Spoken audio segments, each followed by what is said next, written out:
দেখতেই পাচ্ছ এখানে আমাদের সামনে চ্যাটে এখন ব্যস্ত হয়ে আছে।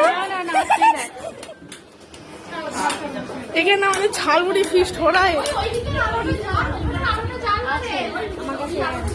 এলাকা জুঁদি দেখো পেঁয়াজ কাটছে এখানে।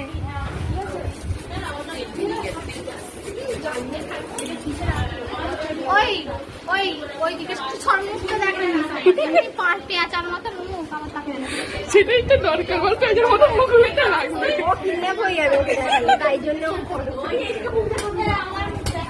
হ্যালো ফ্রেন্ডস, আমাদের এখন ফিস্ট হচ্ছে, তোমাদের দেখাচ্ছি।